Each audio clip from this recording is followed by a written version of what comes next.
I picked up a stranger I shouldn't have. Posted anonymously. If you know who I am, please don't say anything. I'm begging you. I'm writing this because I need someone to know what happened. Not the police, God, not them, but someone. Because if I disappear, if my daughter disappears, at least there'll be a record, a warning. I picked up a hitchhiker 3 weeks ago on Route 44, just outside Millbrook. It was raining so hard I could barely see the road. And there she was, this woman in a yellow raincoat, thumb out, soaked to the bone. I should have kept driving. Every instinct screamed at me to keep driving, but I didn't. And now I think she's still in my house. The night it started. The clock on my dashboard read 11:47 p.m. when I saw her. I was coming back from my ex-wife's place in Vermont. Another failed attempt at convincing Sarah to let me see Emma more than every other weekend. The argument had left me raw, exhausted, and I'd stayed later than planned, driving home in this biblical downpour that came out of nowhere. Route 44 at night is the kind of road that makes you believe in ghosts. No streetlights, just your headlights cutting through darkness and trees pressing in on both sides like they're trying to reclaim the asphalt. The rain was so loud it drowned out the radio. Just this constant hammering on the roof that made me feel like I was driving through a car wash that never ended. That's when my headlights caught her. She was just standing there on the shoulder, one arm extended, rainwater streaming off her yellow raincoat. I couldn't see her face. The hood was pulled up, but something about her posture looked wrong. Too still, like a mannequin someone had posed there as a prank. I slowed down. I don't know why. Maybe because in that moment, she looked so impossibly alone that it hurt something deep in my chest. Maybe because I'd been thinking about Emma, about how I'd want someone to help my little girl if she was ever stranded in the rain. I rolled down the passenger window. Rain immediately sprayed into the car, cold and sharp. "You need a ride?" I called out. She didn't move, didn't turn her head, just stood there with her thumb out. Rain cascading off the slick yellow fabric. "Miss, you okay?" Then she moved, but not like a person who'd just been offered help. She moved like she'd been waiting for me specifically, one fluid motion. And she was at my passenger door, pulling it open before I could even unlock it. Before I could process that I hadn't unlocked it, she slid into the seat, bringing with her the smell of rain and something else. Something underneath. Copper, like old pennies, like blood. "Thank you," she said, her voice so soft I almost couldn't hear over the storm. I've been waiting so long. I should have asked her to leave right then, but I was already pulling back onto the road, my hands making the decision before my brain caught up. She sat perfectly still in the passenger seat, hands folded in her lap, head tilted slightly forward so I couldn't see her face inside the hood. Water dripped from her raincoat onto my floor mat, forming a small puddle that seemed to spread too quickly, too far. "Where you headed?" I asked, trying to keep my voice casual, friendly, the way you talk to strangers when you're both pretending this isn't weird. "Same place as you," she said. My hands tightened on the steering wheel. "I didn't tell you where I'm going." "Home," she said like it was obvious, like there was only one place either of us could possibly be going. "You're going home to your daughter." Ice flooded my veins. "How did you—" "Emma misses you." She turned her head slightly, and I caught a glimpse of pale skin, dark hair plastered to a cheek. "She cries at night, calls for you. Your ex-wife pretends not to hear." I nearly drove off the road. "What the fuck? How do you know my daughter's name?" "You talk about her." Her voice had this dreamy quality, like she was half asleep. "In your sleep, in your prayers, in that space between awake and dreaming where the truth lives. You call her name. You beg her to forgive you." My mouth went dry, because she was right. I did have nightmares about Emma, about the divorce, about missing her childhood, because I couldn't get my shit together in time. But I'd never told anyone about those dreams, never spoken them out loud. "Who are you?" "Someone who needed a ride." She reached up slowly and pushed back her hood. I wish I could say she was hideously deformed, that her face was some nightmare that explained everything. But she wasn't. She was beautiful in that unsettling way that makes your hindbrain start screaming warnings your conscious mind can't quite articulate. Dark eyes that caught the dashboard light and reflected it back wrong, like an animal's. Pale skin so smooth it looked almost translucent. And wet, dark hair that wasn't just wet from rain. It was dripping, constantly dripping, like she just climbed out of a bathtub, or a lake, or a grave. "My name is Claire," she said, smiling. Her teeth were very white. "Too white. We're going to be such good friends." The drive back to my house in Berkshire usually takes 40 minutes. That night it felt like hours. Claire didn't talk much after that initial introduction, just sat there dripping and staring straight ahead with those wrong-colored eyes that seemed to see through the windshield into something beyond the rain and darkness.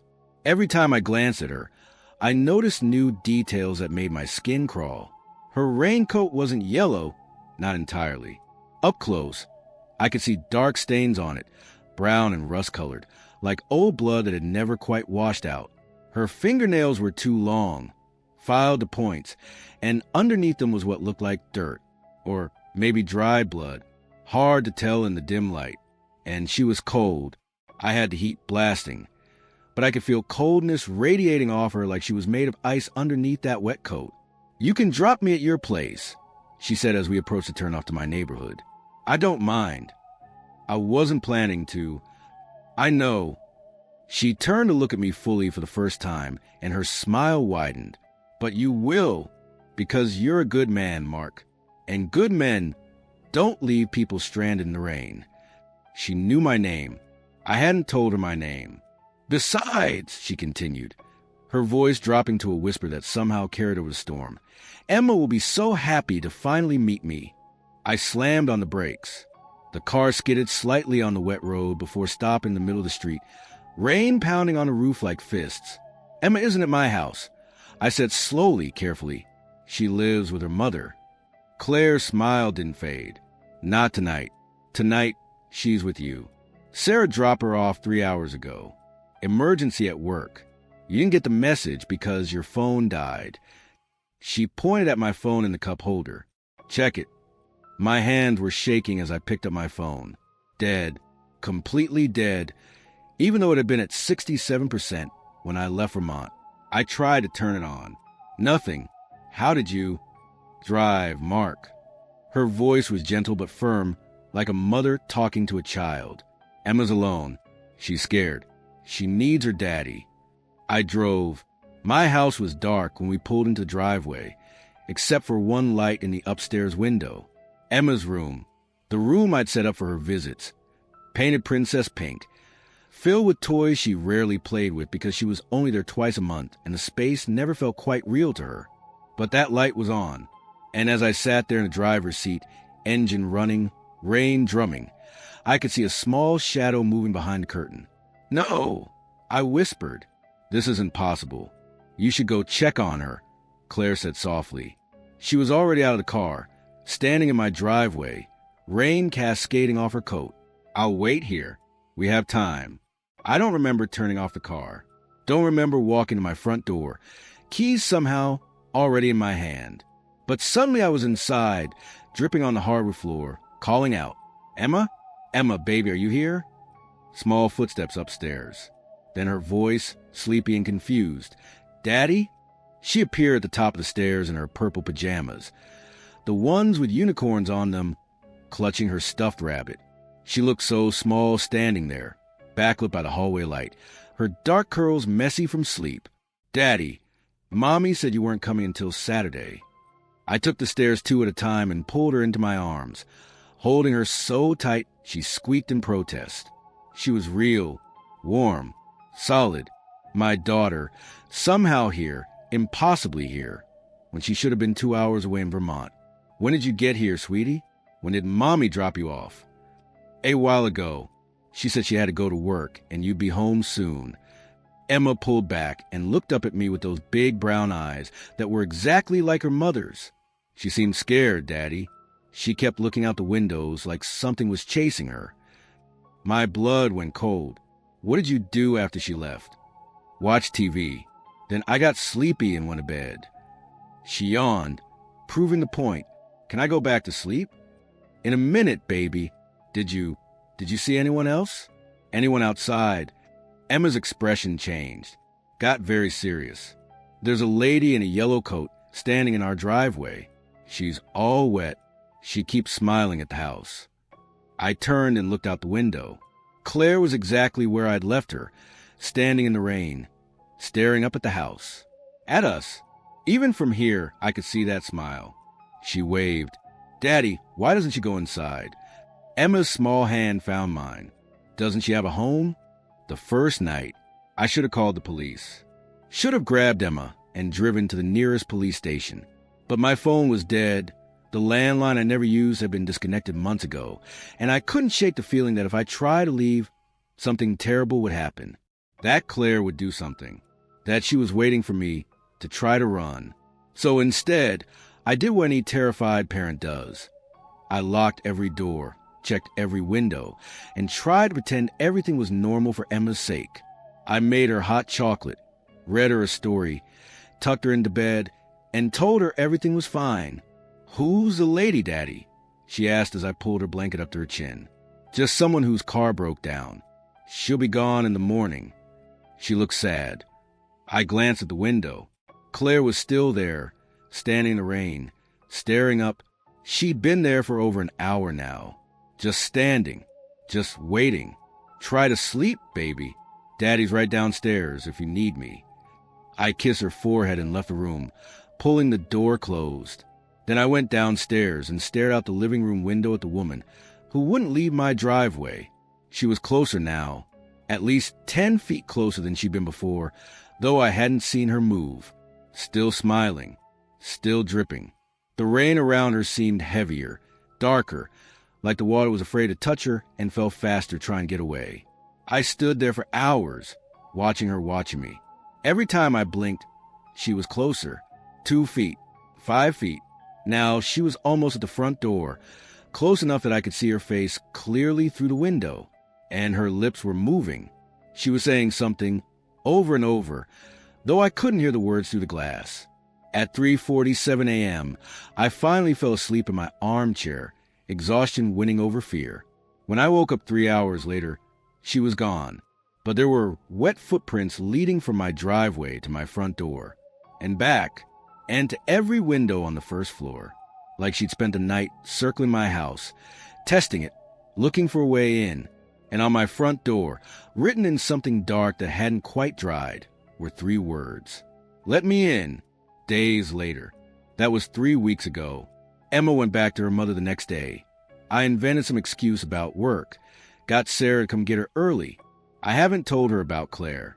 Haven't told anyone, really. Because how do you explain that a woman you picked up in the rain somehow knew everything about you and is now haunting your house? Because she is. She's still here. I see her sometimes, standing at the edge of my property line. Never in the same place twice. Behind the shed, at the tree line. Once, in broad daylight, standing in my neighbor's yard staring at my house with that same unblinking intensity. My neighbor didn't see her. I watched him mow his lawn, walking right past where she stood, and he didn't even glance her direction. Maybe I'm the only one who can see her now. Maybe that's how this works. The wet footprints appear every night. I've started putting down towels, like that will somehow help, like I can soak up whatever she is with cotton and terry cloth. They're always soaked by morning. Water that smells like standing pond water, like decay, like something that's been dead for a long time. My phone still won't hold a charge. Batteries drain in minutes. Even my laptop dies the moment I try to type out what happened. I'm writing this on an old notebook, by hand, hoping someone will find it if things go bad. Because they're going to go bad. I can feel it. Emma calls me every night, and the last 3 nights, she's told me the same thing. Daddy, there's a lady who stands outside my window. She has a yellow coat, and she's all wet, and she wants to come inside. Should I let her in? I tell her no. God, I tell her no. I beg her never to open that window, never to let Claire in. But Emma's voice sounds dreamy when she talks about Claire distant, like she's falling under some kind of spell. Last night, Emma said something that made my heart stop. She says she knows you, Daddy. She says you made a promise to her. She says it's time to come home. I didn't promise her anything. I shouted into the phone, loud enough that Sarah grabbed it away from me, telling me I was scaring Emma, that maybe I needed to get some help. Maybe I do. Maybe I'm losing my mind. Maybe Claire isn't real. And this is all some kind of breakdown. But then why are there wet footprints on my stairs this morning, leading up to Emma's empty room? Why is there water dripping from the ceiling in a house that has no leaks? Why did I wake up last night to find my front door wide open and muddy footprints leading from outside to my bedroom, stopping right beside my bed, where someone stood and watched me sleep? What I remembered, I've been having dreams, memories, really, bubbling up from somewhere deep, things I'd forgotten, or maybe things I'd made myself forget. 23 years ago, I was 17. I was driving home from a party, drunk, stupid, invincible in the way teenage boys think they are. Route 44, same stretch of road. It was raining, and I hit something. I remember the thud, the way my stomach dropped, the sick certainty that I'd just killed someone. I stopped the car, got out in the rain, and found her lying on the side of the road. A woman, young, maybe early 20s, dark hair, wearing a yellow raincoat. She was still alive, barely. She reached up to me, blood on her lips, and whispered, "Help me, please, don't leave me here." I was 17 and terrified and drunk, and I could see my entire future crumbling. College, career, everything, gone because of one stupid mistake. So I left her there. I got back in my car and I drove away, and I never told anyone. I checked the news obsessively for weeks, but there was nothing. No report of a hit and run. No body found. Eventually, I convinced myself it had been a dream, a drunk hallucination, anything but real. But it was real. Her name was Claire Mitchell. I found the old newspaper article yesterday after hours of searching online. Young woman missing after leaving local bar. Last seen walking on Route 44. The photo showed a smiling young woman in her early 20s. The same woman who got into my car 3 weeks ago. The same woman who's been standing outside my house every night since. Tonight, it's raining again. Of course it is. And Claire is standing at the end of my driveway, closer than she's ever been, close enough that I can see her clearly from my living room window. She's not pretending anymore. The yellow raincoat is torn and filthy, covered in mud and dark stains. Her face is gray, bloated, like something that's been underwater for a long time. But she's still smiling, still staring, and now she's holding something. A phone. My phone. The one that's been dead for 3 weeks. It's ringing. I can hear it from here. The ringtone I set for Emma. And Claire is holding it up, pointing at it, pointing at me. Her smile widening until it splits her face in ways a human mouth shouldn't split. Answer it. She mouths through the window. Answer it, Mark. My landline, the one that hasn't worked in months, suddenly rings. The sound is so loud in the silent house that I jump, nearly falling over the coffee table. I walk to it like a man in a dream, pick it up, hold it to my ear. "Daddy," Emma's voice, but wrong, echoing, like she's calling from the bottom of a well.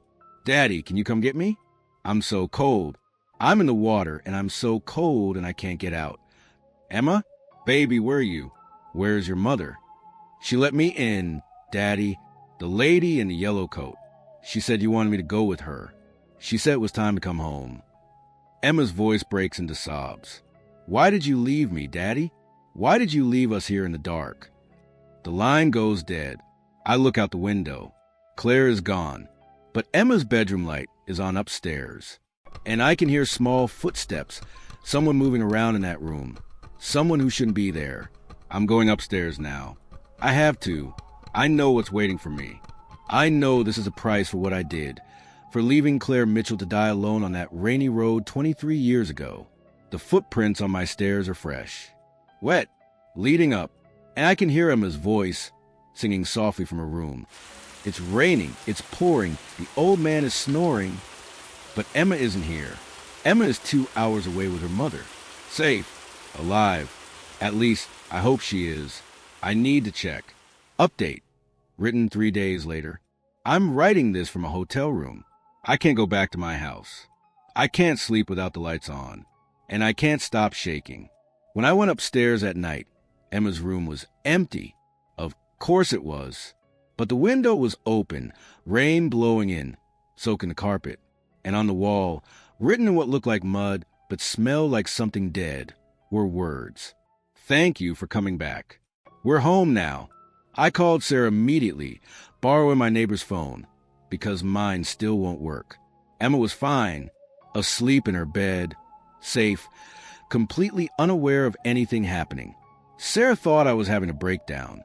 Maybe I am. But here's what I can't explain. When Sarah put Emma on the phone to prove she was okay, my daughter said something that made me drop the phone.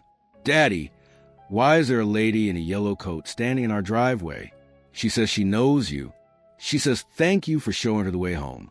She says we're all going to be together now, just like you promised. I hung up, drove straight to Vermont, picked up Emma without explanation, and we've been staying in hotels ever since, moving every few days.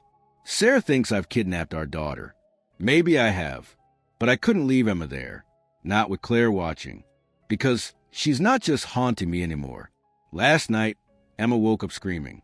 When I turned on the lights, her pajamas were soaking wet, covered in mud and pond water, even though she'd been asleep in a dry hotel bed. She was crying, shivering, talking about the cold water in the dark and the woman who held her hand and pulled her down, down, down. She showed me where she died, Daddy. Emma whispered as I held her. In the lake. She showed me how long it took, how much it hurt, how she kept hoping someone would come back and save her, but nobody did. I don't know what to do. I don't know how to stop this. Claire followed me from Route 44 to my house, and now she's following me to Emma, like she's collecting payment, like she's taking everything I love as payment for what I took from her. Emma is sleeping now, curled up beside me in this anonymous hotel room with every light burning. I should be watching her, protecting her, but I'm so tired, so impossibly tired. There's water dripping somewhere. I can hear it, that constant drip, drip, drip, but I've checked the bathroom twice, and all the faucets are off. The dripping is getting louder, and I just realized Emma's pajamas are wet again, soaking wet, even though I changed her an hour ago. The water is spreading across the sheets, cold and dark, smelling like decay. She's still asleep, but she's smiling now, and her lips are moving, whispering something I can't quite hear. I need to wake her up. I need to grab her and run, but my body won't move. The water is rising from the bed now, pooling on the floor, spreading toward me with impossible speed. And in the bathroom, I can see her now, reflected in the darkened TV screen, standing in the bathroom doorway, dripping, smiling, that yellow raincoat hanging in tatters from her gray shoulders. "Hello, Mark," Claire says, and her voice sounds like it's coming from underwater. "Thank you for bringing her to me. Now we can all go home together." Emma's eyes open, but they're not brown anymore. They're black, empty, like something else is looking out through my daughter's face. "Hi, Daddy," she says in that wrong, echoing voice. "Time to go home now. Time to join us in the water. You've been running for so long. Aren't you tired?" The water is up to my knees now. Cold. So cold I can't feel my legs. Claire's walking toward me, each step sending ripples across the hotel room floor that's somehow become a lake. She's reaching out with those two long fingers, nails caked with grave dirt, and she's still smiling, always smiling. "You promised to help me," she whispers. "You promised you wouldn't leave me. It's time to keep your promise, Mark. It's time to drown." Emma takes my hand. Her fingers are ice. "Don't be scared, Daddy. It doesn't hurt after the first few minutes, and then we'll all be together forever." The water is up to my chest now. I try to scream, but water fills my mouth, cold and thick with a taste of mud and decay. I'm drowning in a dry hotel room while my daughter holds my hand and tells me everything will be okay. And Claire leans close, her face inches from mine, her dead lips brushing my ear as she whispers, "Thank you for picking me up, Mark. Thank you for letting me in. Now I'm home. Now we're all home." The water closes over my head. This document was found on a hotel desk in room 247 at the Berkshire Motor Lodge. The room had been rented to a Mark Sullivan, who disappeared 3 days ago along with his daughter Emma. The only physical evidence found in the room was his handwritten account and extensive water damage throughout, though the hotel's maintenance records show no plumbing issues, and no other rooms reported any water problems. Mr. Sullivan's car was found abandoned on Route 44, approximately 12 miles from a hotel. Inside the vehicle, police discovered a yellow raincoat draped across the back seat, soaking wet despite the car being locked and the windows closed. DNA analysis of the coat matched that of Claire Mitchell, who disappeared from Route 44 in 2003 and whose body was recovered from Collins Lake 3 weeks after her disappearance. Cause of death: drowning, complicated by blunt force trauma consistent with a hit-and-run accident. The case remains open. If you have any information about the whereabouts of Mark Sullivan or Emma Sullivan, please contact the Massachusetts State Police. Posted anonymously. If you're reading this, if you know who they were, I'm sorry. I'm so sorry. But don't go looking for them. Don't drive Route 44 when it's raining. And if you see a woman in a yellow raincoat standing by the side of the road, thumb out, soaking wet and smiling, keep driving. Don't make the same mistake he did. Don't let her in